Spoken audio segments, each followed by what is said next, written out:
paz do Senhor para amar a igreja. Domingo, culto ao Senhor, famílias dentro das suas casas, aguardando passar esse tempo da pandemia, mas não deixando de buscar a presença, a face do Senhor, em oração, em estudo bíblico, como hoje pela manhã. Muitos irmãos participaram, alguns com dificuldade na transmissão, mas estudaram a lição em suas casas, e assim a igreja prossegue caminhando. A igreja não para por conta de situações que tentem atrapalhar o bom crescimento e andamento da vida espiritual do povo de Deus. Então, hoje, mais este culto, nós vamos orar, agradecendo ao Senhor, porque temos esse privilégio de transmitir através das redes sociais. Que bom!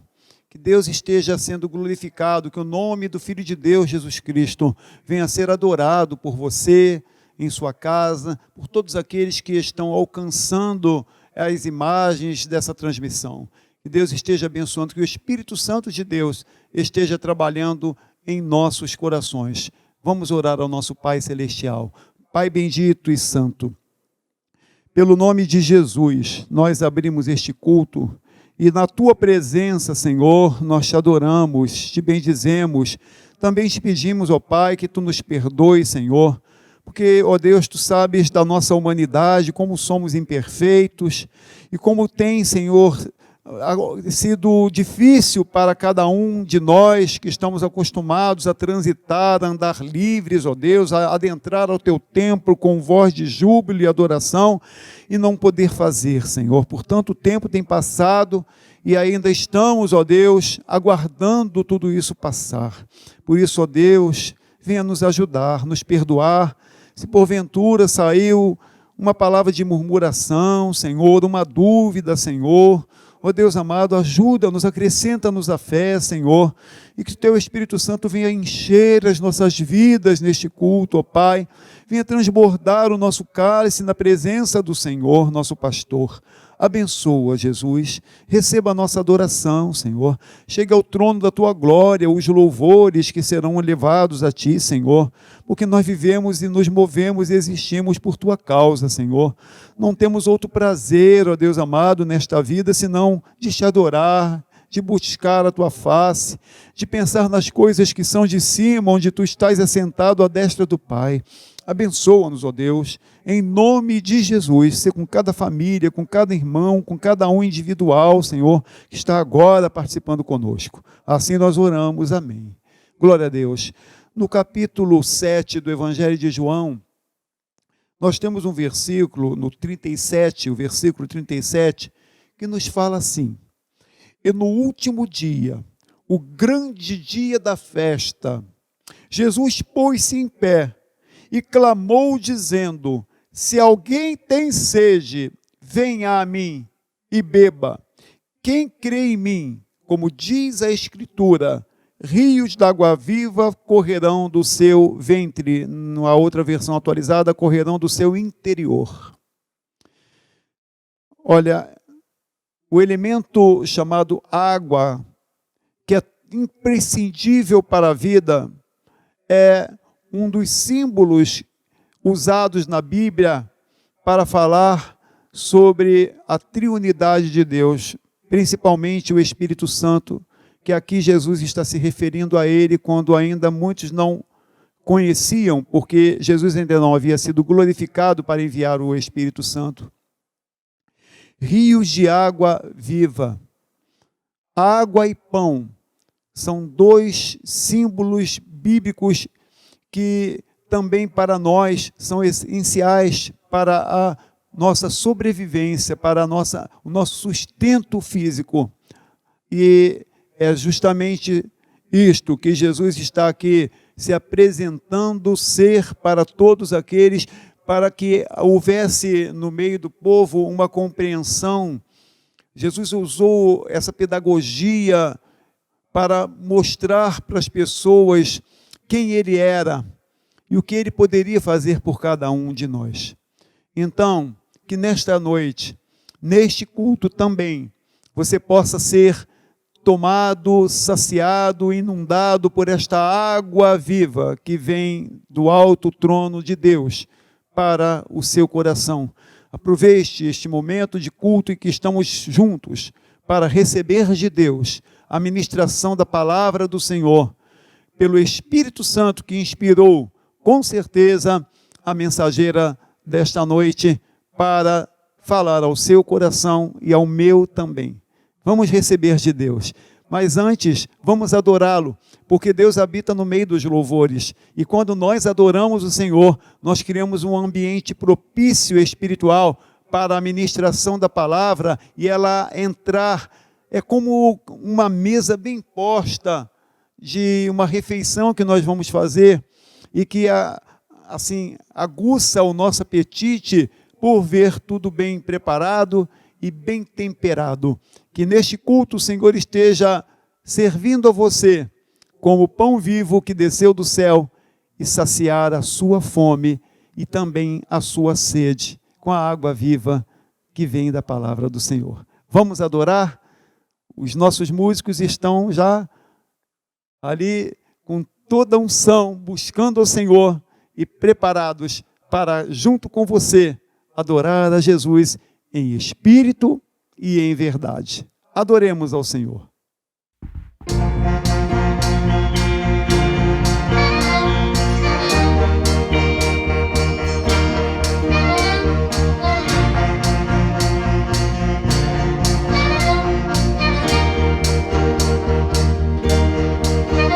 Foram noites intermináveis, eu só chorava. Bem no auge da minha dor, nada me consolava. Mas eu sobrevivi como águia solitária, e a fonte de novo sorriu pra mim. Deus me escondeu bem debaixo de suas asas. Nenhuma peste me matou, nenhuma flecha me atingiu. Eu aprendi a ganhar, perdendo, aprendi a subir, descendo, doeu,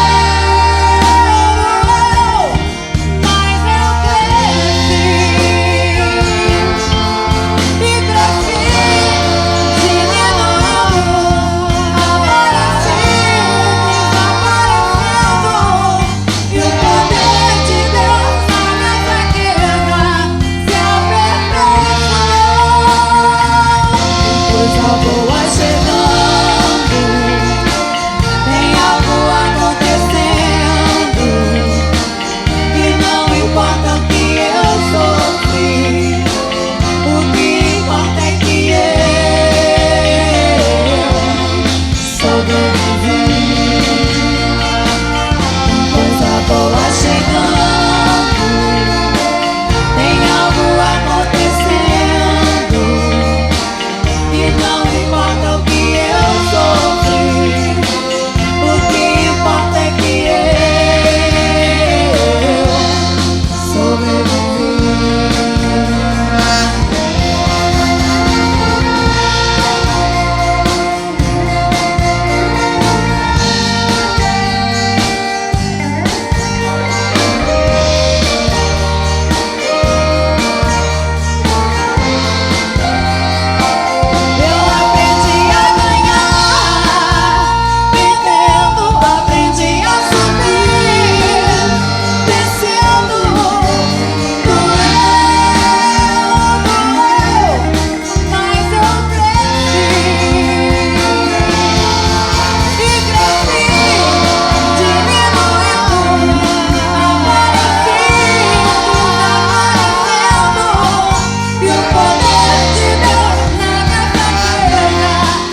As ruas são de ouro e de cristal.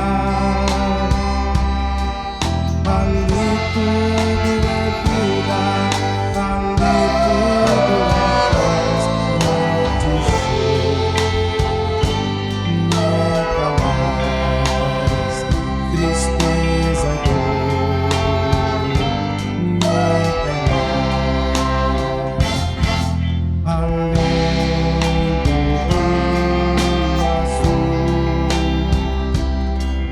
As ruas são de ouro e de cristais.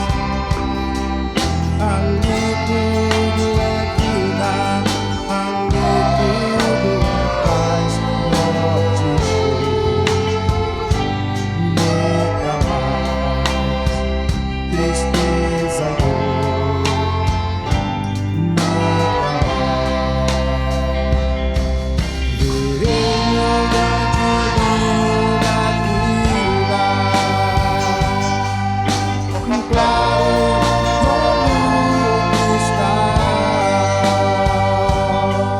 Verei o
de jaspe é seu mundo, além do rio azul.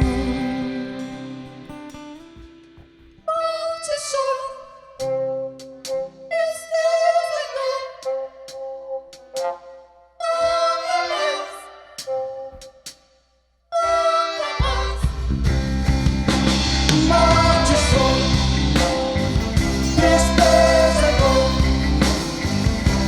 Nunca mais, nunca mais.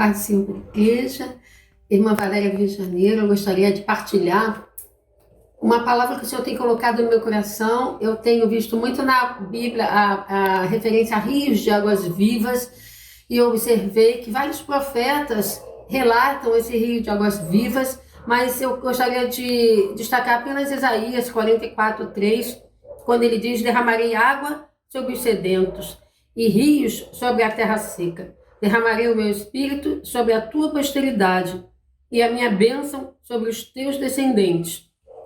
Então, nós já vemos aqui uma relação da água com o espírito. E nós vimos Jeremias, Ezequiel também falam desse rio de águas vivas. O povo de Deus viveu uma experiência muito interessante com esse rio de águas vivas no deserto. Porque o Salmo 105, no versículo 40, diz que o Senhor abriu a rocha e dela brotaram águas que correram pelos lugares secos como um rio. Quando aconteceu isso? Em Êxodo 17, versículo 6, eles têm sede no deserto e o povo clama por água, está sedento. E o Senhor diz a Moisés: você vai pegar o seu cajado, vai ferir a rocha e a rocha vai dar as suas águas.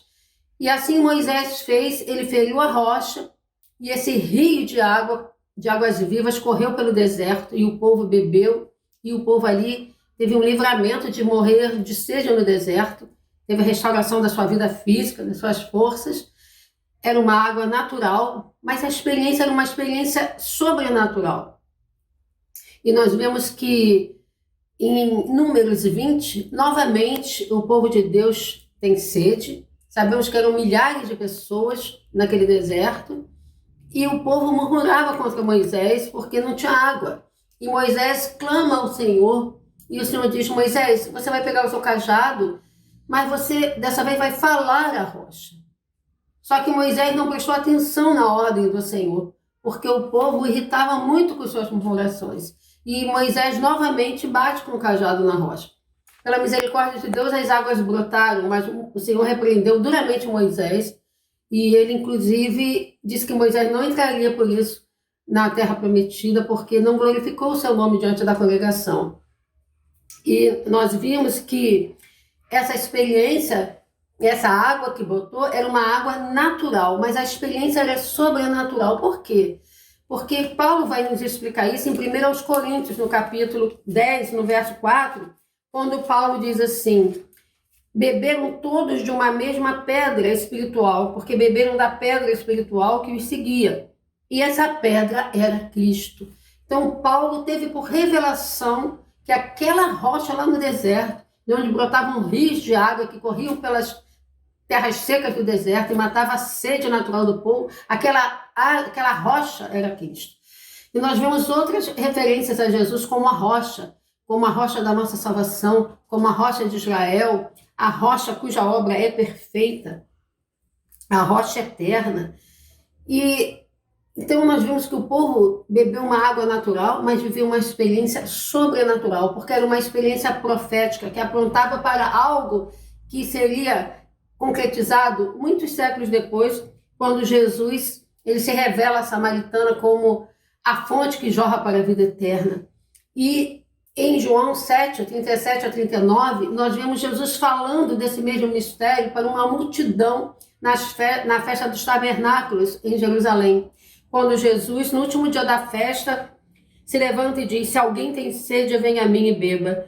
Quem crê em mim, como diz a Escritura, rios de água viva correrão do seu ventre. Então ele cita aqui as Escrituras, que os profetas tinham falado acerca desse rio de água viva. Então ele diz que esse rio de água viva vem pela fé no seu nome, pela fé em Jesus Cristo, na sua obra salvífica. E ele disse isso, continuando, do Espírito que haviam de receber os que nele crescem, porque o Espírito ainda não fora dado, porque Jesus ainda não tinha sido glorificado. Então nós vemos que Jesus é a rocha, e esse rio de águas vivas que brota da rocha é o Espírito Santo de Deus. E nós vemos que quando Jesus ele morre na cruz, o soldado ele vem se certificar se Jesus realmente está morto. E ele fura o lado de Jesus com uma lança. João 19:34 relata dizendo: um dos soldados furou o lado de Jesus com uma lança e logo saiu sangue e água. Então, depois que Jesus completa a obra da salvação na cruz, o lado de Jesus é furado e essa água jorra de dentro dele, liberando esse derramamento do Espírito Santo sobre todos os que crescem na sua obra de salvação na cruz. E nós vemos que antes de voltar ao céu, depois de passar 40 dias com os discípulos, já ressuscitado, Jesus, antes de subir aos céus, ele ordena aos seus discípulos que não voltem para suas residências na Galileia, mas que permaneçam em Jerusalém, que permaneçam no cenáculo, aguardando a promessa do Pai. Que promessa é essa? Essa mesma promessa que Jesus havia feito em João 7,37. Todo aquele que crê em mim, do seu interior correrão rios de água viva. Receberão o Espírito Santo. Ele disse isso do Espírito Santo que haviam de receber os que nele crescem. Então, os discípulos, eles vão para o cenáculo e eles ficam ali 10 dias no cenáculo, trancados. E o que eles estavam fazendo no cenáculo? Atos 1,14 nos revela: foram para o cenáculo e todos perseveravam unânimes em oração e súplicas. O que eles estavam fazendo no cenáculo? Eles estavam falando a rocha. Eles já sabiam que a rocha da salvação era Cristo. A rocha eterna, a rocha cuja obra perfeita tinha sido consumada, era Cristo. E eles falavam a rocha, aquilo que Deus tinha mandado Moisés fazer. A rocha seria ferida só uma vez. Agora basta falar a rocha. Falar a rocha em oração, em súplicas, quebrantamento de alma, né, se humilhando diante do Senhor. E ali eles ficaram 10 dias orando e suplicando. Eu creio que a oração dos 120 discípulos não eram por causas particulares. A salvação dos 120 discípulos ali, ela era como a oração de Daniel, no capítulo 9, quando orou pelo povo de Israel, se incluindo ali como parte daquele povo que tinha pecado contra o Senhor. Ali também Neemias, também ele, no capítulo 9, ele clama ao Senhor em favor do povo de Israel, se incluindo também como parte desse povo. Aqui também os 120 estavam ali orando e suplicando ao Senhor pelo povo de Israel, que havia rejeitado o seu Messias, e pelos pecados do povo e pelos seus próprios pecados também, para se esvaziar. Essas súplicas, eu creio que eram pedindo ao Senhor para esvaziá-los de todo resquício de ressentimentos, de mágoas, de orgulho, de vaidade, de autossuficiência, de tudo que pudesse desagradar a Deus. Porque um vaso cheio de orgulho, cheio de mágoas, não pode ser cheio de mais nada. Então é necessário se esvaziar. Eu creio que foram necessários aqueles 10 dias para que eles, pelas orações, pelas súplicas, pelo quebrantamento, unidos, juntos, unânimes, em concordância, em oração, perseverando, que eles pudessem se esvaziar e falar a rocha, e clamar por esse derramamento desse rio de águas vivas. Eles sabiam que aquele que prometeu era fiel e que ia derramar esse rio de águas vivas. Eles não sabiam quanto tempo eles iam ficar ali, mas eles perseveravam em oração. E a palavra diz que no dia de Pentecostes, depois de 10 dias de oração unânime e perseverante, o Espírito Santo inundou aquele lugar como um vento impetuoso. Esse vento impetuoso do Espírito encheu a casa onde eles estavam reunidos, o cenáculo, e foram vistas línguas de fogo repartidas sobre eles, e eles foram cheios do Espírito Santo, cheios, fala de água. A rocha deu a sua água, a rocha liberou seu rio de águas vivas, e eles foram cheios do Espírito Santo, e passaram a falar em novas línguas, e eles então saem portas afora, cheios do Espírito Santo, e começam a falar sobre a salvação, a obra de Cristo na cruz. E naquele dia a cidade de Jerusalém estava cheia de visitantes, de pessoas de várias partes do mundo que tinham vindo para a festa de Pentecostes e ouviam os discípulos falar em várias línguas e não sabiam o que estava acontecendo. E Pedro então toma a palavra e diz: está acontecendo a profecia de Joel, o Espírito Santo foi derramado, nós falamos a rocha, e o rio de águas vivas brotou da rocha, inundou as nossas vidas e pode ser derramado também sobre a vida de todos que creem. E naquele dia, pela pregação da palavra, na virtude do Espírito Santo, 3.000 pessoas foram alcançadas, foram salvas e foram cheios também dessa água viva. Mas não parou aí, esse rio de águas vivas continuou inundando a cidade de Jerusalém. Alguns dias depois, pela pregação da palavra, também na unção do Espírito Santo, 5.000 pessoas creram. E mais tarde nós vemos o livro de Atos nos relatando que a multidão das que criam já era sem conta. Então esse rio de águas vivas que brotou da rocha da nossa salvação, que é Cristo, inundou os 120 discípulos em oração no cenáculo e fluiu deles para os que estavam sedentos, que estavam lá fora. Esse rio inundou a cidade de Jerusalém, como fala o Salmo 46. Há um rio cujas correntes alegram a cidade de Deus, o santuário das moradas do Altíssimo. E muitos foram alcançados, foram curados, foram libertos. Foi um mover do Espírito Santo, um avivamento, uma inundação desse rio de águas vivas na cidade de Jerusalém. E hoje, meus irmãos, nós cremos que nós estamos em casa com um propósito. Como aqueles discípulos estavam ali trancados no cenáculo, hoje nós estamos praticamente trancados em casa. Nós não podemos sair para exercer nossas atividades, nós não podemos sair para congregar, estamos em casa. Mas será que não há um propósito do Senhor nesse fato das famílias cristãs estarem, como todas as outras famílias, trancadas em casa? Será que não há um propósito para esse tempo, para a igreja de Deus, dentro dos seus lares, dentro das suas casas, como aqueles 120 estavam naquele cenáculo? Será que nós não temos também que estar falando a rocha, nos reunindo em família, em oração, clamando a rocha para que novamente esse rio de águas vivas seja liberado da rocha da nossa salvação, que é Cristo, e seja derramado sobre a igreja de hoje, para que quando nós saiamos porta fora, depois dessa quarentena, nós saiamos diferentes, nós não saiamos da mesma forma como nós entramos, mas que nós possamos sair cheios do Espírito Santo, jorrando essa água viva sobre todos aqueles que estão sedentos lá fora. Há um clamor lá fora, há pessoas morrendo, perdendo entes queridos, perdendo seus empregos, pessoas prisioneiras de vícios, de pecados, pessoas clamando por algo que só a igreja pode dar. Primeiro a igreja tem que ser cheia para depois poder dar essa água viva para o sedento lá fora. Mas para nós sermos cheios, nós temos que fazer o que os apóstolos fizeram. Nós temos que nos reunir em oração. Certamente a igreja ora, e creio que tem orado nos seus lares, tem participado de cultos online, mas aqui fala de orar em concordância com o mesmo propósito. Não é cada um pedindo por uma causa diferente, mas concordar em clamar, em falar a rocha, para que esse rio de águas vivas seja novamente derramado sobre a igreja.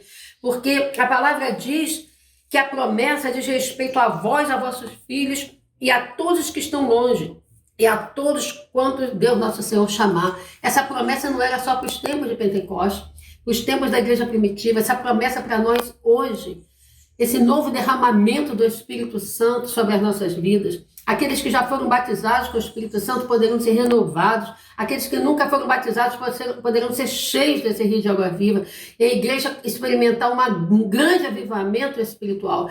Mas é necessário que as famílias cristãs se unem em oração de concordância, de clamar pelo mesmo propósito, clamar pelo derramamento desse rio de águas vivas, porque a promessa aquele que prometeu é fiel. A promessa é para nós hoje ainda. E é necessário também perseverança, porque nós oramos, certamente nós oramos nos nossos lares, mas é necessário perseverança, concordância, oração unânime, o mesmo propósito, e também perseverança. Muitas coisas vão tentar nos afastar desse propósito, mas nós precisamos perseverar como eles. Não sabemos quanto tempo vamos precisar ficar nesse propósito de oração, mas nós cremos que fiel é aquele que prometeu, e esse rio de águas vivas vai ser derramado novamente pela igreja, porque nós não podemos promover o avivamento por nós mesmos. Nós não temos essa capacidade de fazer nada sem o Senhor. A palavra diz que sem Ele nós nada podemos fazer. E na força do nosso braço nós não conseguimos nada, pela nossa inteligência, pela nossa palavra não conseguimos nada. É na força do Espírito Santo, é na virtude do Espírito Santo que a cidade de Jerusalém foi inundada de salvação, foi inundada pela água viva do Espírito, da virtude do Espírito Santo. Porque ninguém pode parar uma igreja cheia do Espírito Santo. Os mesmos que prenderam Jesus, os mesmos que deram ordem para crucificar Jesus, estavam nos seus postos, nos mesmos lugares. Mas a palavra correu livre, solta, porque ninguém pode deter uma igreja cheia da virtude do Espírito Santo, cheia do poder do Espírito Santo. E ainda hoje nós podemos ser cheios novamente do Espírito Santo. Esse rio de água viva pode brotar novamente da rocha da nossa salvação, encher nossas vidas e fluir de nós para os sedentos que estão lá fora. Mas a igreja precisa, as famílias cristãs, se reunirem em oração, terem o propósito de concordar em pedir esse rio de águas vivas, perseverar em oração. Mas há algo que eu fico pensando, será que a igreja hoje tem sede? Porque Isaías 44:3 diz que derramarei água sobre o sedento.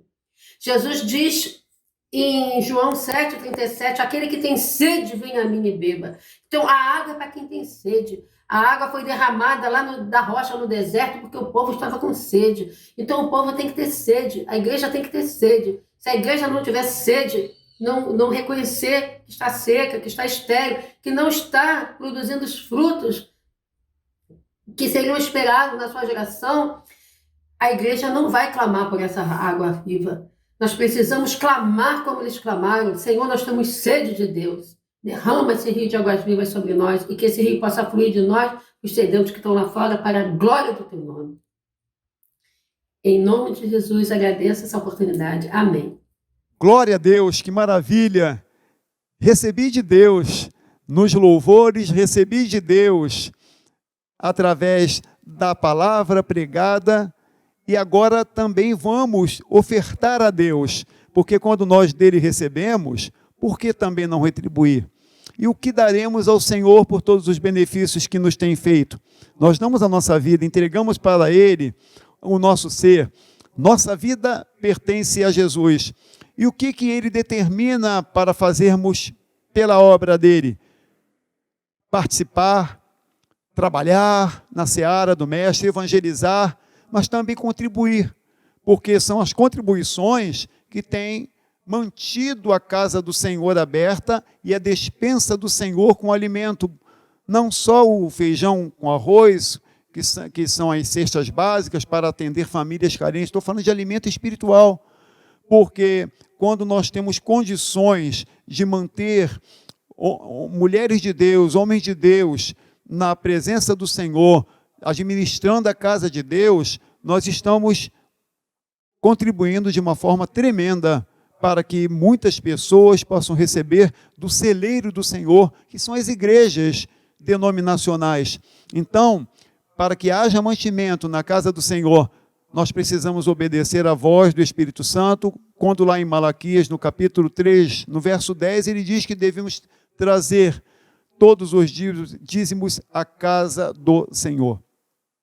Então você oferta, você dizima, porque é um ato de obediência, é um ato de gratidão, não é um ato de legalismo, nem um ato de lei imposta, mas é um ato voluntário, por amor àquele que a vida deu por nós e que pagou um alto preço para que fôssemos resgatados, e a cédula que era contra nós, a nossa dívida, foi paga por ele na cruz do Calvário. Então, nós temos muitos motivos para contribuir, e você pode fazê-lo através de uma conta bancária ou solicitar a maquininha para pagar, ou seja, para contribuir no cartão, que tem pessoas que falam pagar o dízimo. Eu não gosto muito de usar essa expressão, pagar o dízimo. Mas você pode contribuir com a maquininha ou chegar até a sua residência, se você não pode se locomover, ou vir no templo, porque temos o plantão da secretaria funcionando todos os dias aqui.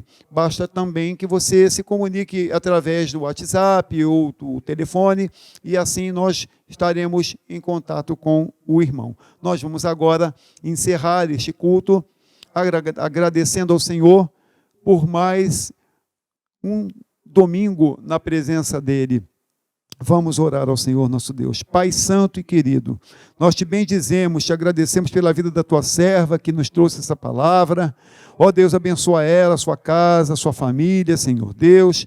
Continue a sustentá-la, a inspirá-la, Senhor, a capacitá-la para toda boa obra, Senhor Deus. Também, ó Deus, te agradecemos pela vida dos nossos músicos, dos nossos conjuntos, ó Deus, que não estão atuando efetivamente, mas adoram a Ti em casa, Senhor. Nós queremos te agradecer, ó Deus, pela vida de todos aqueles que trabalham nos bastidores, Senhor, na igreja, com relação, Senhor, a essas filmagens, ó Deus. Muito obrigado pela vida de cada um, Senhor. Ó Deus, também, Senhor, pedimos que Tu estejas abençoando a nossa semana, o sair de cada um dos Teus servos que precisa trabalhar, dá livramento de contaminações, dá livramento de acidentes. Ó Deus, aqueles que precisam vender seus produtos, Senhor Deus, abra as portas, faça prosperar os seus caminhos, ó Deus. Teus filhos que têm comércio, guarda, Senhor, dá livramento, ó Deus, livra dos homens maus, sanguinários, Senhor da glória, e que os nossos corações estejam prontos, preparados para aquele dia, grande dia do arrebatamento, Senhor, quando Tu vai vir buscar o Teu povo, e essa esperança está dentro de nós, e ela não vai sair, porque cremos na Tua palavra, Senhor. Abençoa-nos, ó Pai. Fica conosco, dá-nos uma noite tranquila de sono, repousador. Senhor, cura aqueles que estão doentes, enfermos em seus lares, os que estão internados em um hospital, Senhor, seja com essa doença, ó Pai amado, o Covid ou uma outra doença, Senhor, que Tu estejas à frente, seja com aqueles que estão fazendo algum tipo de tratamento ou de exames médicos, um pré-operatório. Senhor, vai na frente, Pai. Também te pedimos, ó Deus, que portas de trabalho venham se abrir, ó Deus, para os Teus filhos que estão aguardando uma resposta, ó Deus, um contato, Senhor, de um RH, Senhor, um currículo enviado pela internet, ó Pai. Senhor, Tu tens os Teus meios de trabalhar para priorizar, Senhor, aqueles que temem o Teu nome, que esperam em Ti. Por isso, ó Pai, nós oramos e Te agradecemos em nome de Jesus. Amém, Senhor. Nós vamos impetrar a bênção apostólica que você possa estar recebendo do Senhor. Que o grande amor de Deus, nosso Pai, a graça salvadora do Senhor Jesus Cristo e a doce comunhão e as consolações do Espírito Santo seja sobre a tua vida, sobre a tua família, sobre a tua posteridade, não só hoje, mas para sempre. E todos vamos dizer amém. Glória a Deus, o culto está encerrado em nome de Jesus.